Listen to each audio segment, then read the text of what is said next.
Welcome to $100 Plus Mileage, the podcast about the New Hampshire policymaking process, covering everything from facial recognition software to hobby distilling. Usually on this podcast, we highlight current bills making their way through the New Hampshire Legislature, but this episode we're honoring Constitution Day, talking about the process to amend the New Hampshire Constitution, which it turns out starts very similarly to a regular bill. I'm Anna Brown, Director of Research and Analysis for Citizens Count. And I'm Mike Dunbar, Content Editor for Citizens Count. I think people have this impression that the Constitution is this unchanging rock of a document, but at the state level anyway, that's far from true. Every year, there are roughly a dozen proposals to amend the New Hampshire Constitution, touching on everything from the maximum age for judges to hunting rights to the state's obligation to fund schools. Okay, so let's talk through the process. There are two ways to change or amend the New Hampshire Constitution. First, a legislator can propose a constitutional amendment, just like they would propose a bill. If that proposal passes the House and Senate with a 3/5 majority, that's 60%, the amendment is placed on the ballot in the next statewide election. If 2/3, that's 67% of voters, support the amendment, the Constitution will get that update. So voters may remember approving two constitutional amendments this way back in 2018.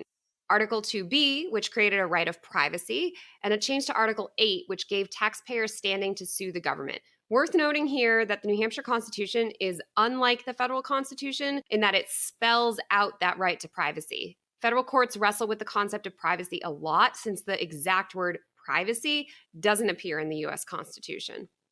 Yeah, and that's so interesting to me since I know that concept is such an important topic in the field of law. That word wouldn't appear. Yeah, I mean, you think Roe v. Wade and Right. search and seizure and, can you tap people's phones? All of those cases. Exactly. So we'll get back to that in a second, but for now, the New Hampshire Constitution. So there's a second way to update that document. Correct.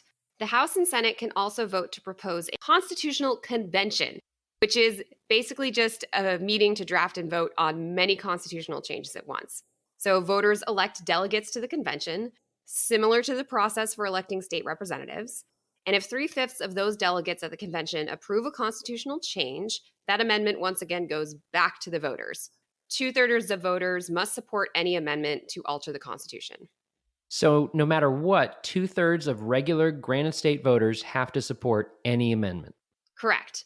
Worth taking a moment here to contrast that with the process to amend the U.S. Constitution.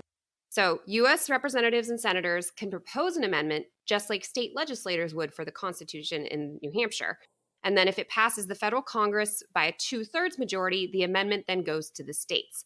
3/4 of state legislators must approve the amendment to make a constitutional change.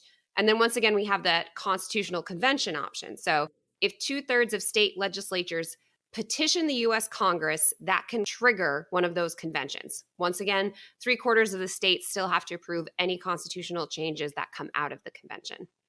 I can't remember the last time we had an amendment to the United States Constitution. Well, the last constitutional convention was in 1787. So then we're looking at amendments. The most recent amendment, number 27, delays any congressional pay raises from taking effect until after the next election. So the idea is representatives can't just vote for a pay raise immediately as soon as they get in office. You have to check back in with the voters. And that amendment was proposed back in 1789, but it took 2 centuries to get that threshold of enough states ratifying it. And the cool story here is an undergraduate student from the University of Texas named Gregory Watson was the one to reignite public interest in the amendment when he wrote a paper on it for school in 1982. And so by 1992, that's when enough states had finally ratified it to get it added to the Constitution. The one right before that may be more familiar to listeners. It was in 1971, and it gave 18-year-olds the right to vote. Once again, there's that interesting student tie-in, because this time the problem was that college-age students were being drafted to fight in the Vietnam War. They couldn't legally vote. So there was this big push to saying, all right, if you're old enough to die for your country, you should be old enough to vote. So it requires states to say at least 18.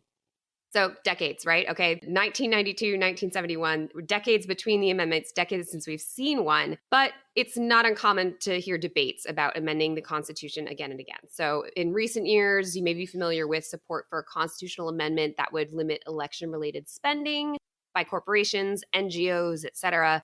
And there was also a recent debate about a constitutional amendment limiting the US Supreme Court to just 9 justices. So, amendments to the US Constitution are rare, is what you're telling me, but there's almost always debate brewing about some kind of change.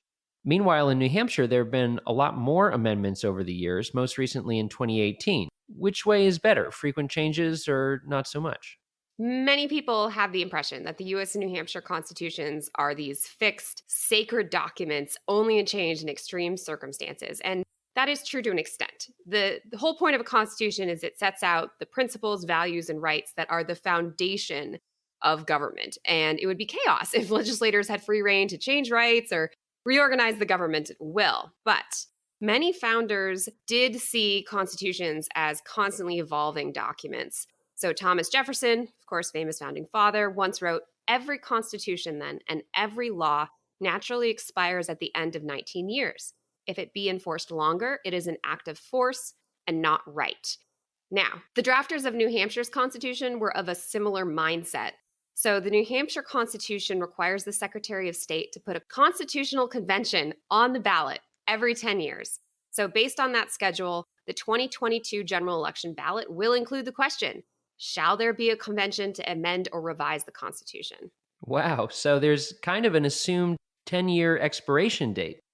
Oh, absolutely. And it's been decades since New Hampshire voters approved a constitutional convention, which is like the whole big party with the meeting and delegates and the constitutional bonanza, I guess. But there's a lot of one-off amendments that seem to come up every few years. What are some likely amendments legislators may propose in 2022? Okay. Always some unique ideas that are difficult to predict. But there are also some amendments that have been proposed so many times that it's pretty good bet that they're going to make a reappearance in 2022 or 2023. So, for example, legislators have often proposed a constitutional ban on an income tax or a sales tax.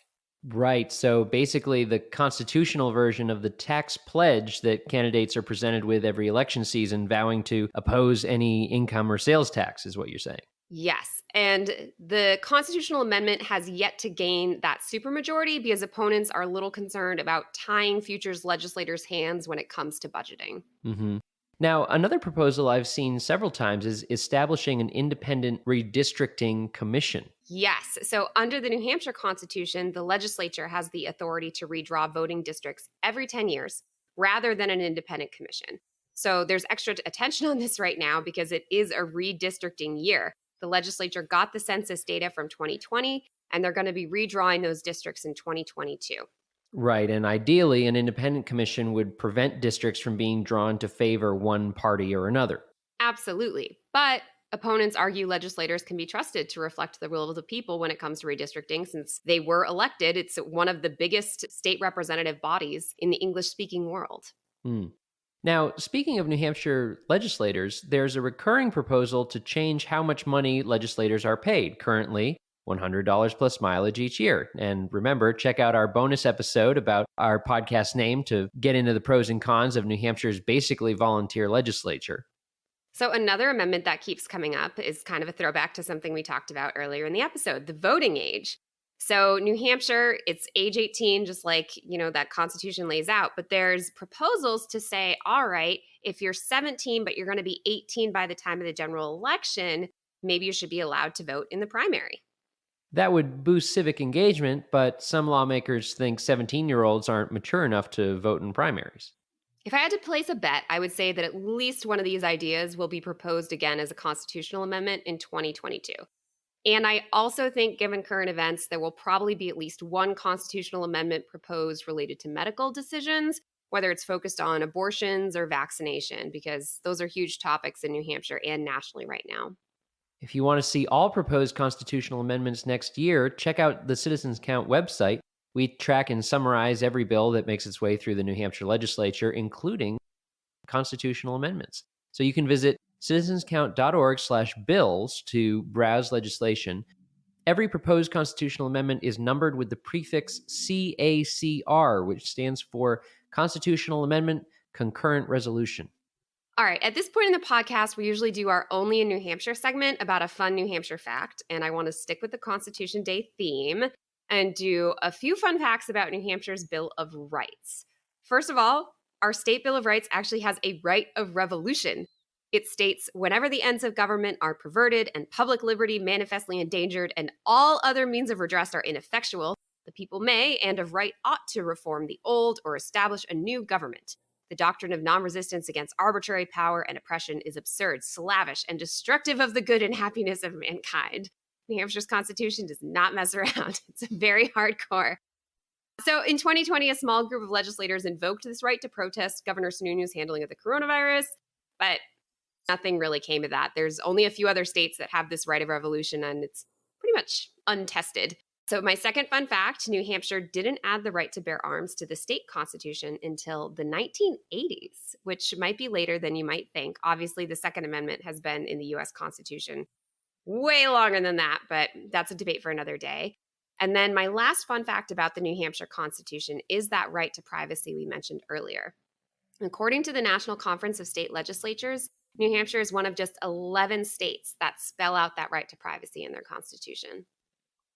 Yeah, that's very interesting to me. Again, that the federal constitution, which is where we hear so much about the right to privacy, doesn't have that word in it, but the New Hampshire Constitution does. So, and I feel like, there's a lot of subtle differences like that where, whether you're talking about the right to revolution or that right to privacy, it's interesting to think about, does that reflect our state's values? Like the right to revolution, for example, right? It's not really like people invoke that on a daily basis the same way that, people talk about the federal First Amendment or anything like that. So, I think it's interesting to read through that entire Bill of Rights if you live in New Hampshire and think to yourself, does this reflect our state values and character? Because sometimes it's more about that than just what happens in the courts. Right. And if there comes a day where the citizens feel that it doesn't reflect themselves anymore, that's sort of the opportunity to make those amendments and make those changes. So now we have the process laid out to do that. All right, well, that wraps up today's episode, but you can find more information and episodes at citizenscount.org. Subscribe through your favorite podcast channel or follow us on social media to catch any updates on Season 2. We would like to thank Franklin Pierce University for producing and the Granite State News Collaborative for hosting this podcast. Our theme music is composed by Mike Dunbar. And lastly, we thank you for giving us a listen and thinking about how you can be part of what makes New Hampshire by the people, for the people.